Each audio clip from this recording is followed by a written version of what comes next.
Glad to have your company. I'm Nana Akwe. This is GB News. We are the People's Channel.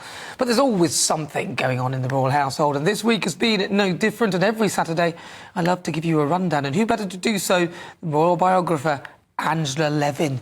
Angela, welcome. Really good to talk to you. So it's been 2 years since the death of our late Queen. Yes, it's amazing, isn't it? It seems to have gone past very quickly, but also very slowly, isn't it? And I remember that just before she died, she was very, very unhappy and very much in pain. But Prince Charles, as he was then, made her come to the balcony, to the Jubilee, because he said that there were loads and loads of people, and she thought that they would be against her, but they weren't. And she did get dressed in green, and she came along, and that made her very happy. It was very sweet, I think, as did the drink with the Paddington Bear tea, which she did despite feeling in enormous pain. They both had honey on their bread. She had her handbag and he spilt the cup, and it was just very funny. It was one of the nicest things of the whole thing.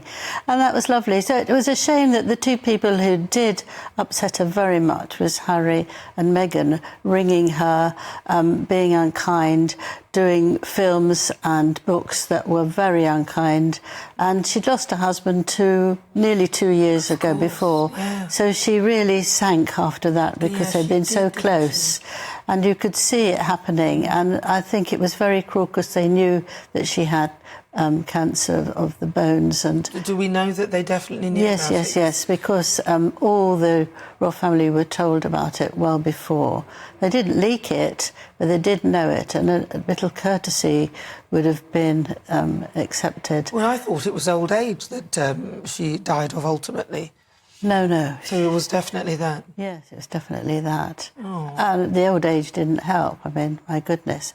I think she just got very fed up with the whole thing. She couldn't manage it. Well, you'd lose the will to live, I suppose, in the end, all the horribleness that had happened over the last few years, especially the issues with Harry and Meghan, which really could not have helped at all. No, they didn't help her. She was very, very unhappy, and that's why Prince William, of course, is very annoyed. That's one of the reasons. But what's Harry nice... wants an apology. Yeah, yes, you won't get it. How can you forget all of that and what the pressure that would have put on the Queen, and then they'd still be demanding some sort of... But if you're only focusing on yourself, then that's very easy. You know, you wipe out other people's issues. But what's very nice is that there's going to be an enormous garden for the Queen that's going to be ready in 2026. I have pictures on there. I hope you have them. On Tuesday, they'd put in 300 plants, 300 flowers, to see that, to show what they're going to put. It'll be free to go in there, and it'll be absolutely beautiful, really, to see. That's lovely. So where will it be? In is this St John's Wood? Oh, so near St James's Park? Yes, no, not near St James's Park. Near Swiss Cottage and Finchley. So central London, around central London, and it'll be absolutely lovely. And they're trying an example of making these plants with earth and concrete. That's lovely. Actually, there's a new way of doing it. We should do a video, you and me, Angela. We should go and visit it and do what little thing for GB News. Well, I'm the first one who's got it. I managed to find out about it, and they sent me the pictures. No one else has got them. And I said that I'd like to follow it every so often to see how it's coming along without anybody else. And they said, actually, that is so exciting, thank you. So if you want to come with me, I would love to. We'll do that's lovely. These ones are not actually her favourite, the Queen's favourite, because they want to test on what's going on. But it will be by 2026. Now, what about this story? Friends and those close to Meghan have said that on her behalf, that she regrets how she exited the royal family. Yes. How much credibility can we have? Grazia magazine said she deeply regrets how she behaved towards the royals, and she's very sorry about saying that they were racist. Wow, that's an actual admission, those words? That's an actual admission, yes, in quotes. But I don't know if I believe it. and I couldn't get through to them to answer.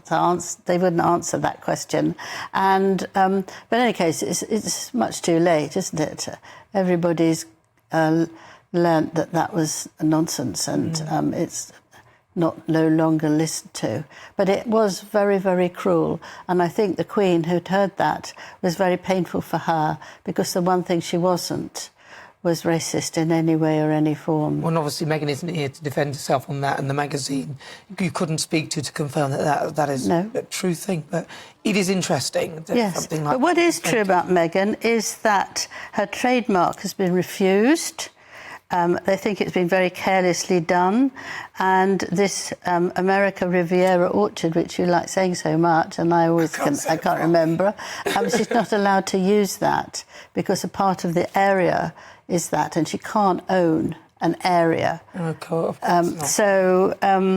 It's not accepted.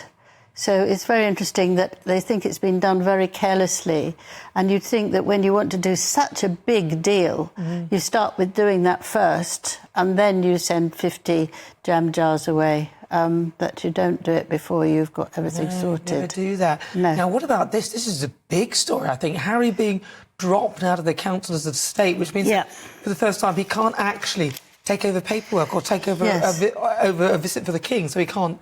This is absolutely true, because it's up on the royal website, and he's dropped out of the councillors of state, and they're the people... He's been dropped, he didn't drop out, they dropped him. No, they dropped him, because they come in if you need papers signed, or if you need something to be somewhere, if they're not well or they're out of the country. So far we've seen, despite the King's illness, and he's getting much better, the Queen said, yes, that, you know, he's not needed anybody.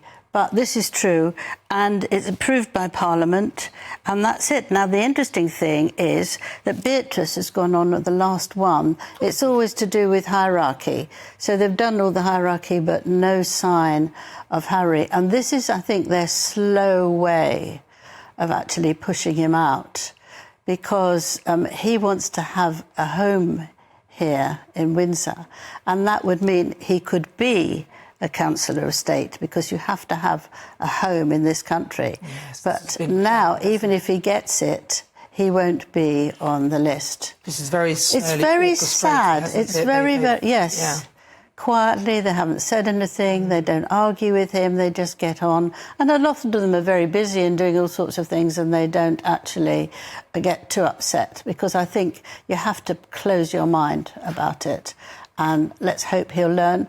He's 40 on the 15th of September, so he should get a load of money from the late Queen Mother, and so perhaps he'll be a nicer man. Perhaps you can go away and just be quiet now. Angela Levin, thank you very much. Really good to talk to you.